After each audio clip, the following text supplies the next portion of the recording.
So, good morning mga Kapinoy. It's feeding time. So today is wala tayong GMP4 at mamaya pa lang bibili mga Kapinoy. Nakalimutan kong bumili kahapon. Ito at mais muna ang ipapakain natin ngayong umaga sa ating mga alaga kasi meron pa tayong tirang mga mais dyan. Kaya po ito muna ang ibibigay natin sa kanila ngayon sa ating mga breeder. Lahat po ng mga breeder natin mga Pinoy is pakakainin muna natin ngayon ng pure mais lang. Wala munang halong GMP4. So mamayang hapon siguro pag makabili tayo is tsaka po tayo uli magmimix ng GMP4 at tsaka po corn grits. So breeder pellet po yung ating GMP4. At syempre glagay tayo ng Bitmin Pro para sa inuminan ng ating mga alaga para po prevention is better than cure. So nag-order pala ako mga Pinoy ng vaccine. So Lasota plus IV dun sa ating suking Agribet, darating daw po itong this coming Friday. So para po makapag-vaccine tayo ng may kulang pa kasi tayo ng ganong vaccine mga Pinoy. Kasi po may bird flu. So kailangan nating mag-vaccine mga Pinoy. Sa Tarlac po ang bird flu. So malapit lang po dito sa amin ang Tarlac. At para po siyempre niingatan natin yung mga alaga natin para hindi tayo tamaan ng bird flu dito mga Pinoy. Magpapabaksin na po tayo agad para may laban yung ating mga alaga. Hindi po tayo yung nag-aalala palagi. At gagawa na po natin agad ng action mga Pinoy. Siyempre pagka po bird flu, ibig sabihin mga Pinoy is so malaking virus po yan. So pwede siyang lumaganap. Kaya agapan na po natin agad. At gagawa natin ng action, ng paraan para po hindi tayo tamaan ng ganong virus or sakit ng mga manok. Kasi po pagka may vaccine yung mga alaga natin mga Pinoy, ibig sabihin kampante tayo, meron silang laban na kahit papano alam natin hindi sila agad tatamaan ng sakit.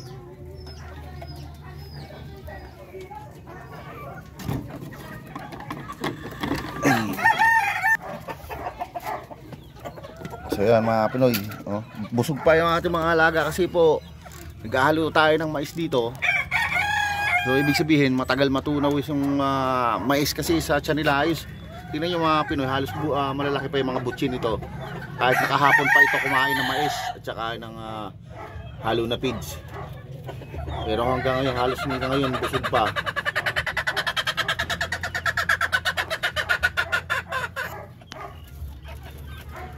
Yan mga Pinoy, busog pa yung ating mga alaga. Hindi pa sila, konti lang yung kinukuha ngayon. So mamaya pag nagutom yan, kakain po yan. Yan po ang kinagandahan ng mais mga Pinoy. Pag naghahalo po tayo ng mais sa pakainan nila is matagal magutom. And then nakakatipid tayo ng malaki sa patuka.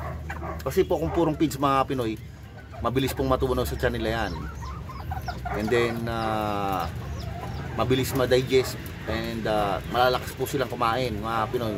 Although mas maganda nga po yun, para din mabilis lumaki yung ating mga alaga. Ang kinagandahan po ng mais na to is siyempre mabilis silang mabusog at maganda sa katawan nila yan mga Pinoy. So magiging bulto or bilog yung katawan ng ating mga alaga dahil gagawin po natin itong for breeding purposes. Kaya po palalakihin natin ito mga Pinoy ng pagandahin natin yung katawan nito. Tsaka po maganda yung mga balahibo mga Pinoy pagka po meron tayong hinahalong mais. Tsaka po yung sa itlog po ng shell nung mga breeder natin. So matibay po yung itlog, maganda po yung pag itlog nila mga Pinoy.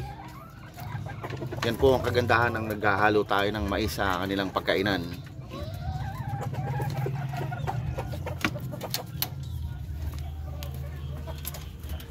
Ayan mga Pinoy, mayroon pang natirang feeds yan, pero may halo pa ring mais.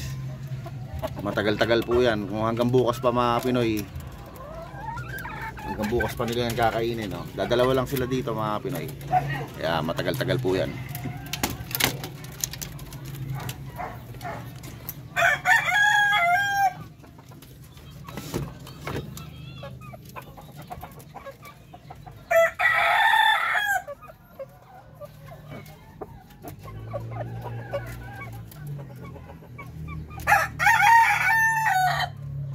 Mga Pinoy, so unti-unti magiging matured na itong rooster natin na ito mga Pinoy.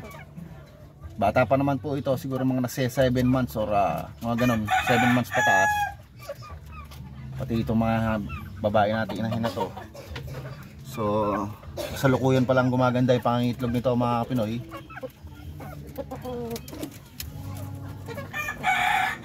So at least meron na tayong nakukuha dito araw-araw, dalawa.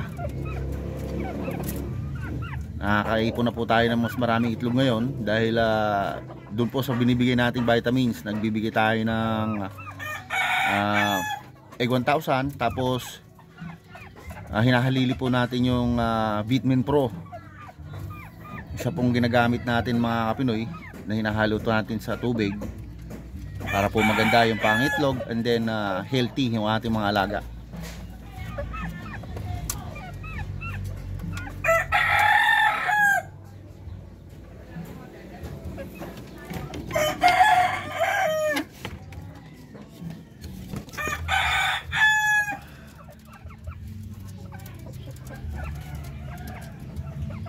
Gaganda ng mga alaga natin mga Pinoy.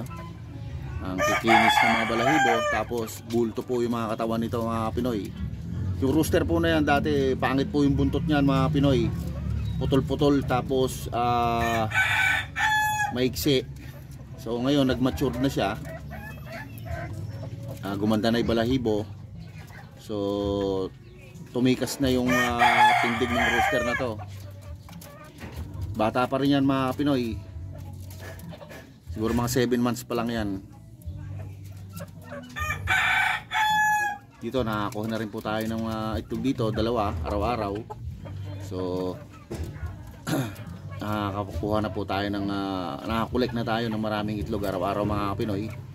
At nakaipon na po tayo. So may pinaghahandaan kasi tayo dito na may order sa atin mga Pinoy 100 pieces sa December. So pipick upin po sa December dito. Kaya po ngayon pa lang is naghahanda na kami para po doon sa order na yan. So 100 pieces, 4 months old. Yan, at meron na po kaming usapan nung buyer. Ito po ay sa papunta ng Benguet mga Pinoy. At meron po siyang small farm sa Benguet. Ito po isang OFW. At pipick upin po dito ng van for this coming December mga Pinoy. At magdadagdag po ako ng 2 kulungan pa mga Pinoy para po dun sa paghahanda natin ng 100 pieces na yan. So kukulangin kasi yung mga kulungan natin dito. So mga breeder kasi natin dito mga Pinoy, sakto lang yung kulungan. So papagawa po ako ng 2 malaking kulungan na 6 feet ang haba and then 4 ang lapad. So sakto na po yan kung 2 kulungan and then meron pa po akong extra dito isang malaki.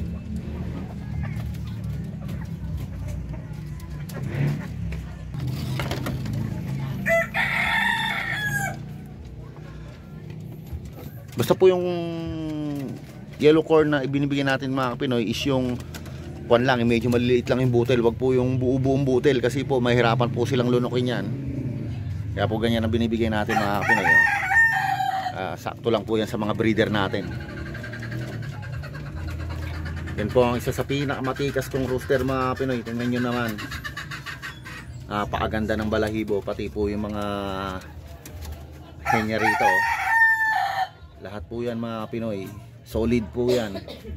Napaka-solid po ng mga breeder natin dito.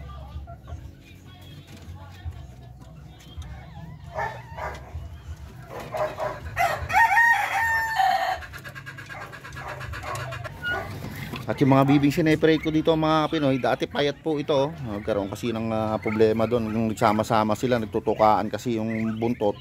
Tsaka yung kwan, yung iba nagkasugat sa puwet.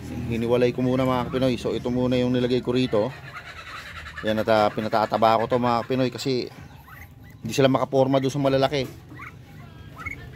Kaya yan, sinusobrahan ko po yung pagkain na binibigay ko para po mabilis silang makarecover. Tapos Vitamin Pro mga Pinoy, tubigan nila. Yan, para solid.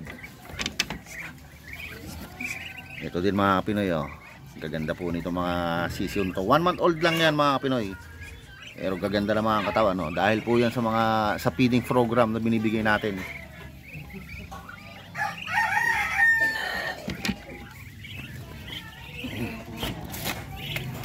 Yan pa mga sisiyo natin, mga bibe, mga palakihin natin to mga Pinoy. So hopefully mabuhay to lahat.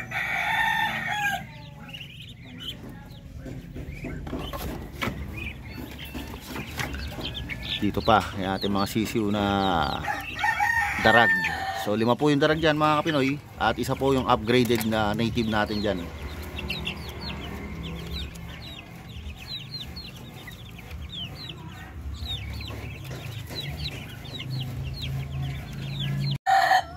So yun mga Kapinoy, at hanggang dito na lang muna po ang vlog natin for today. At shoutout po sa ating mga silent viewers, sa ating mga OFW, saan man po kayong panig ng mundo. Don't forget to subscribe and hit nyo na rin po ang notification bell para palagi po kayong updated sa ating pang mga susunod na video. At ako po ay nag-iwan sa inyo ng mga katagang. Pag may pangarap, magsumikap. Paalam.